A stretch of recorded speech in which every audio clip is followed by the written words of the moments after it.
Malaysian 370, good morning. Malaysian 370, standby. At Kuala Lumpur International Airport, a Boeing 777 is preparing for departure. Malaysian 370, request level. 370, we are ready, requesting flight level 350 to Beijing.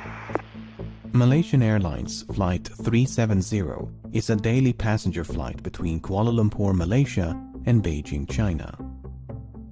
370, 32 right of takeoff. Nice. That's alright, Captain Malaysia 370, thank you. 42 minutes past midnight, Flight 370 is given clearance to depart. On board are Captain Zahari Ahmad Shah, First Officer Fariq Abdul Hamid, 10 cabin crew members, and 227 passengers. Control Malaysian 370. Malaysian 370, Lumpur radar, good morning, climb flight level 250. Morning, level 250, Malaysian 370. Malaysian 370, climb flight level 350. Level 350, Malaysian 370. Less than an hour into the flight, the plane is cruising over the South China Sea at an altitude of 35,000 feet. The night sky is clear and the weather is calm. Flight 370 is then instructed to signal air traffic control in Ho Chi Minh, Vietnam, as it is about to enter Vietnamese airspace. The flight controller in Kuala Lumpur says goodnight, with no sign that anything should be amiss. Malaysian 370, maintaining level 350. Malaysian 370. Malaysian 370, maintaining level 350. Malaysian 370. Malaysian 370, contact Ho Chi Minh 120.9, good night. Good night, Malaysian 370. 1 minute and 43 seconds later, the aircraft suddenly vanish from radar screens at Kuala Lumpur, Ho Chi Minh, and Bangkok. This form of positional tracking depends on a signal being emitted by one of two transponders aboard a plane, and so its disappearance would suggest both transponders ceased to function, or the system was manually deactivated by someone on board. All subsequent attempts to contact and ascertain the whereabouts of Flight 370 are unsuccessful. The aircraft has seemingly vanished without a trace. After missing its scheduled time of arrival in Beijing some 4 hours later, Flight 370 is officially declared missing. And in the wake of that announcement, the most expensive search effort in aviation history is about to commence.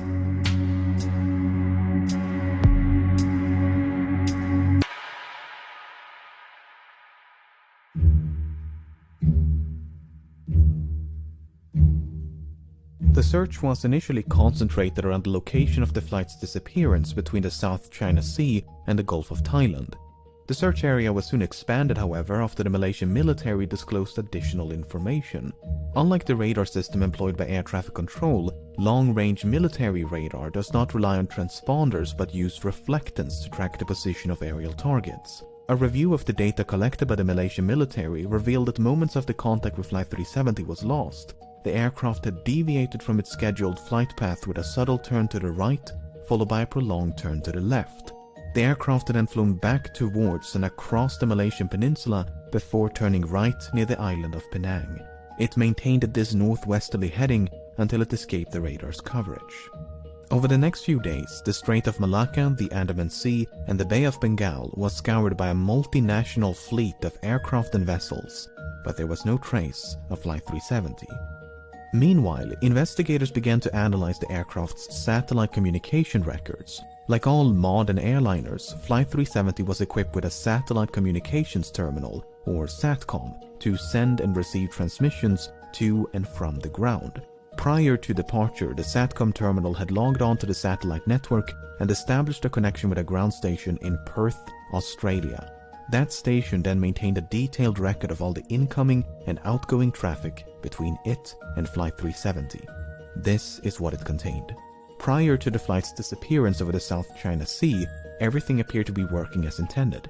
Then, at some point during this portion of the flight, the SATCOM link was severed.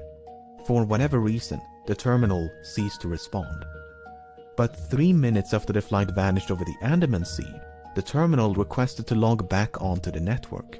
The SATCOM link was successfully re-established and was not disrupted again until nearly 6 hours later, when the flight is presumed to have crashed due to fuel exhaustion. During these final hours, 2 attempts were made to contact the plane via satellite telephone. Both calls were acknowledged by the SATCOM terminal and would have been routed to the cockpit. Yet, they went unanswered. The terminal had also responded to 5 automatic status requests. In short, if the ground station had not heard from the aircraft in over an hour, it would transmit a signal to confirm the terminal was still online. While these transmissions did not contain any information about the flight's position, investigators were able to measure the distance between the satellite and the aircraft at the time of each transmission, based on how long it took those transmissions to be sent and received. This generated 7 rings of possible locations, from which 7 of these transmissions are thought to have originated. By taking fuel consumption, speed, and other factors into account, flight path analysis indicated the most probable origin of the final transmission to be somewhere along this arc in the southern Indian Ocean. The search effort shifted accordingly, and as the region fell within the jurisdiction of Australia, the Australian government took charge of the operation. Over the next few weeks, the search area was progressively refined to account for oceanic drift as well as improved estimations of the flight path. But this part of the southern Indian Ocean is so remote it took 6 days just to get there. A new fleet of aircraft and vessels gradually covered more than 4.5 million square kilometers of ocean, but Flight 370 was nowhere to be found.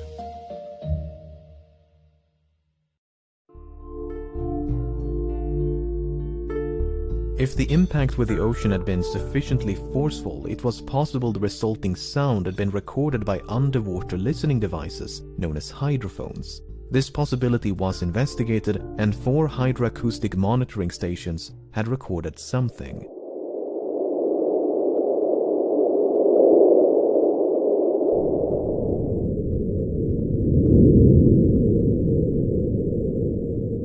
While the timing and direction of the sound were reasonably consistent with the final satellite transmission, the estimated origin was not. The sound was in all likelihood caused by nothing more than geological activity.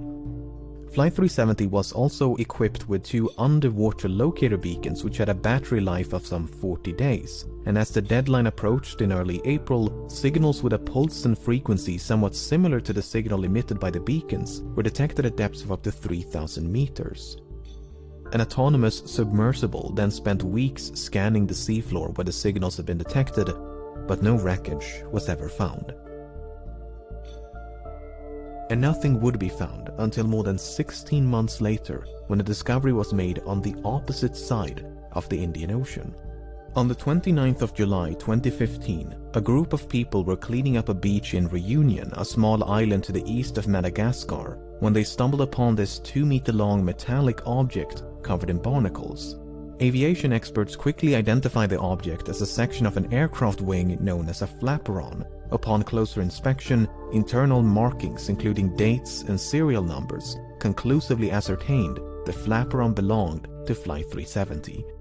Even though Reunion Island is some 4,000 kilometers west of the search area, and more than a year had gone by since the flight disappeared, the location was consistent with simulations of debris dispersal patterns.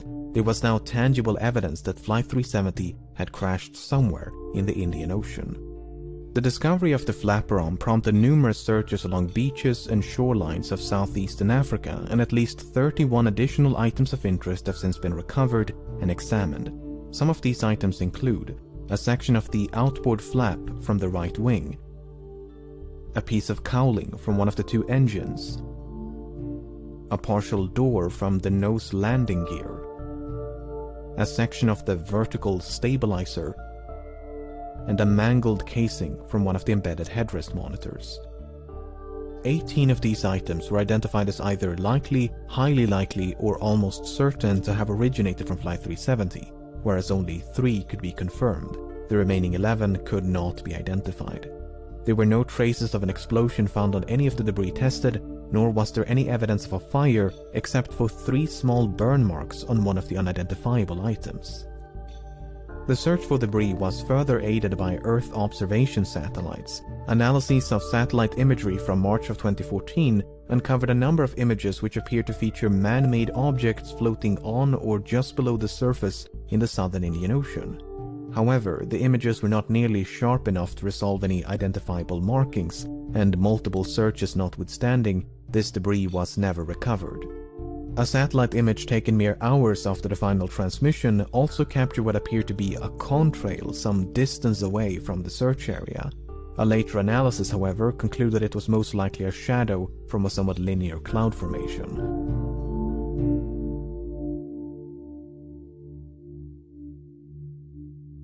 The underwater portion of the search continued for months and eventually years before it was finally suspended in early 2017, by which point some 120,000 square kilometers of seabed had been scrutinized. The search effort was then resumed by an American salvage company known as Ocean Infinity, but after more than a year of searching, they too came up empty-handed. Unless the final resting place of Flight 370 can be located, it may be impossible to determine exactly why it crashed. Nevertheless, there have been no shortage of theories.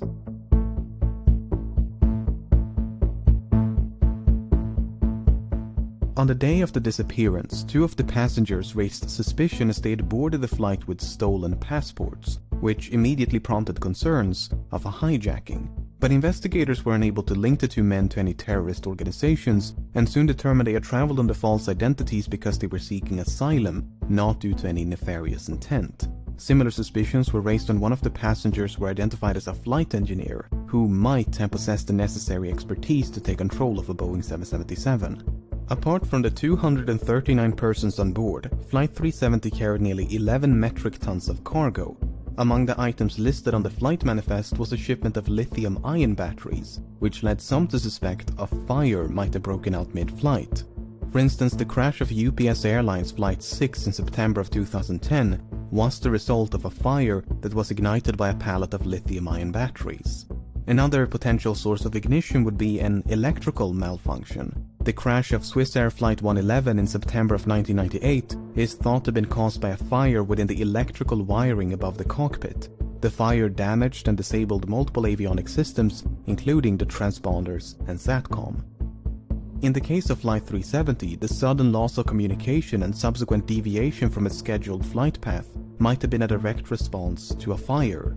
The two pilots may have turned back towards Malaysia to attempt an emergency landing at the nearest suitable airport. But no such attempt was ever made. Instead, Flight 370 kept going and remained aloft for another 6 hours. Some have theorized the crew might have been incapacitated by a sudden or gradual loss of cabin pressure.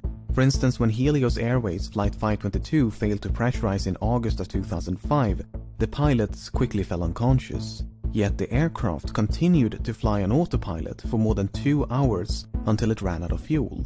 Airline pilots are of course trained for such an event. In the event of cabin depressurization, an automatic system is designed to deploy oxygen masks to give the pilots enough time to perform an emergency descent to a more breathable altitude. The data recorded by the Malaysian military radar does indeed contain altitude information, but it is highly inconsistent. In fact, the Boeing 777 is incapable of performing the extreme altitude fluctuations recorded. At one point, the aircraft exceeded its maximum operating altitude by more than 15,000 feet, before making a 50,000 feet nosedive in less than a minute. Attempts to recreate these maneuvers on a flight simulator were unsuccessful, and thus the data was deemed inaccurate and unreliable. If Flight 370 did lose cabin pressure at 35,000 feet, and the pilots were incapacitated before descending to a more oxygenated altitude, it might explain why the aircraft remained aloft for as long as it did. What is a bit more difficult to explain, however, are these alterations in heading. Flight simulations have established the aircraft must have been under manual control during the initial left turn, as the bank angle or inclination of that turn was beyond the limits of the autopilot. Subsequent turns, however, could have been either manual or automatic. But for the autopilot to have made these course corrections, someone with the requisite knowledge must have programmed it to do so. The only other alternative is that the aircraft was in fact under manual control.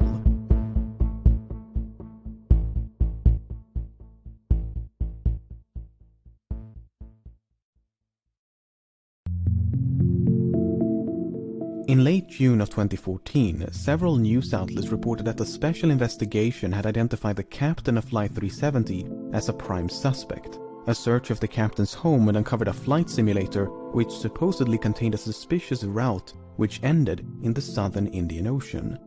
At the time, there was no official acknowledgement that such a route had been recovered, and a lengthy public report issued by the Malaysian government in 2015 made no mention of such a discovery. Then, in 2016, confidential documents pertaining to a forensic examination conducted by the Royal Malaysia Police in May of 2014 was leaked to the media. These documents made it clear that such a route had not only been recovered, but thoroughly examined. Soon thereafter, the Malaysian government confirmed the existence of this simulated flight path, and this is what it looks like. It should come as no surprise that many regard this as damning evidence of premeditation, but according to investigators, it is not quite so evident. The data recovered consists of 7 coordinates, 2 in Kuala Lumpur, 2 in the Strait of Malacca, 1 in the Bay of Bengal, and 2 in the southern Indian Ocean. The data was reconstructed from a file that had been automatically generated and saved by the simulation software a month before the incident. However, it's not clear whether the coordinates originate from the same flight session. In other words, it might not be correct to simply trace a continuous line between these 7 coordinates, as they could be from separate sessions. The forensic examination by the Royal Malaysia Police simply concluded no activity captured conclusively indicate any kind of premeditated act pertaining to the incident of mh370. Even so, the similarities between the simulated route and the presumed route of Flight 370 directly influenced the search operation. Australian investigators considered the possibility of someone deliberately extending the range of the flight by gliding the aircraft off the fuel exhaustion. If so, the plane could have traveled an additional 200 kilometers. Alternatively, the range could have been reduced by a controlled ditching prior to fuel exhaustion.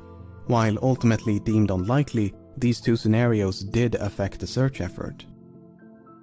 If the captain steered Flight 370 off course with the intention of crashing in a remote part of the southern Indian Ocean, his motive is an even greater mystery. Zahari Ahmad Shah was 53 and married with 3 children. He had more than 18,000 hours of flight experience and a spotless track record.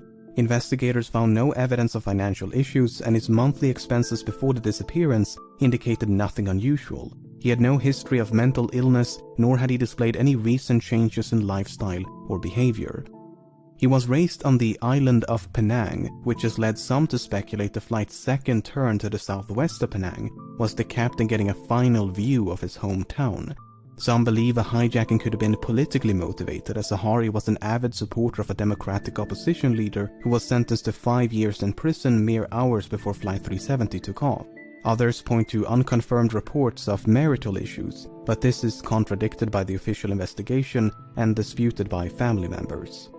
The only real inconsistency noted by the final report is that the captain failed to repeat the assigned radio frequency during the last verbal communication.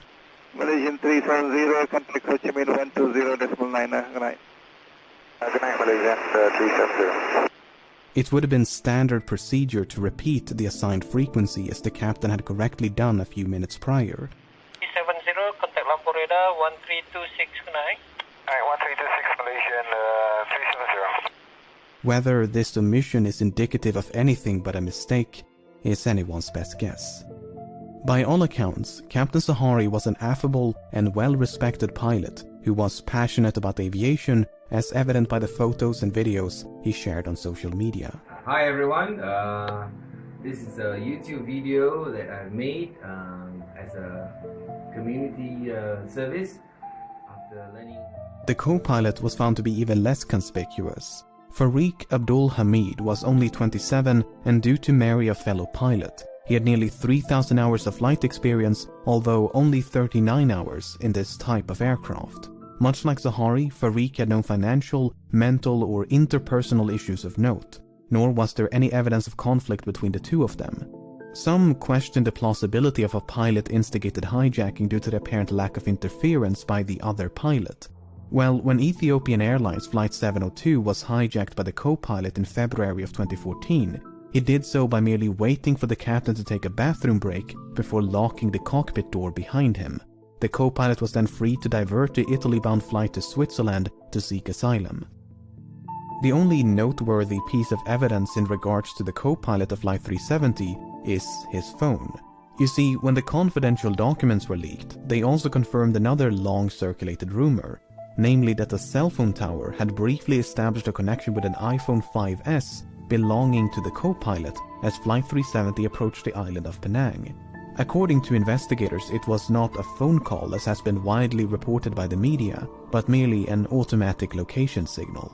Why this information was omitted from public reports, we may never know. So what is one to make of all of this? On the one hand, the simulated flight path seems suspicious. On the other, it is difficult to cast any substantial doubt on either of the two pilots' character. It is equally difficult to deny a hijacking is consistent with the available evidence. Then again, we're missing some quite major and literal pieces of evidence. The final report issued by the Malaysian government in 2018 could not attribute the loss of communication nor diversion of Flight 370 to a malfunction. Instead, it is believed that someone manually manipulated the aircraft and its systems. For instance, investigators believe SATCOM was manually disabled by a sudden and prolonged interruption of power. Then, once power was restored, the terminal simply rebooted. Likewise, the alterations in heading are believed to be the result of manual inputs. With that being said, the uncertainty of these findings are repeatedly emphasized due to the limited evidence available, and the report does never explicitly state the flight was hijacked. In fact, no real conclusion is reached. Both the Malaysian and Australian government agree that Flight 370 crashed in the southern Indian Ocean, but that the cause is indeterminable without the wreckage, the location of which has managed to elude some of the foremost aviation experts in the world, as well as an impressive arsenal of cutting-edge technology for more than half a decade. Authors, aviation experts, and independent investigators have all chimed in to offer their own thoughts and theories as to the nature of the crash and the location of the wreckage. Some believe there was no crash, but that the aircraft was shot down by an American naval base in the middle of the Indian Ocean. The satellite transmissions were then supposedly forged as part of a massive cover-up. Others believe the aircraft turned right towards India and traveled as far north as Kazakhstan, completely undetected. Debris was then supposedly planted along shorelines of southeastern Africa as part of a massive cover-up. Another theory suggests the aircraft was remotely hijacked and controlled by someone on the ground. While Boeing and other companies have experimented with technology that would allow for an aircraft to be remotely controlled, no commercial airliner is known to be outfitted with such a system. On the less conspiratorial side, the assumption that Flight 370 flew in a straight line and at a constant speed after turning left towards the southern Indian Ocean might simply be incorrect. In early 2018, a French team of independent investigators proposed an alternate flight path, whereby an attempted landing on Christmas Island led to a crash site much further north than the region identified by the official investigation. While a surface search of this area was conducted about a week after the disappearance, the underwater phase never reached this far north.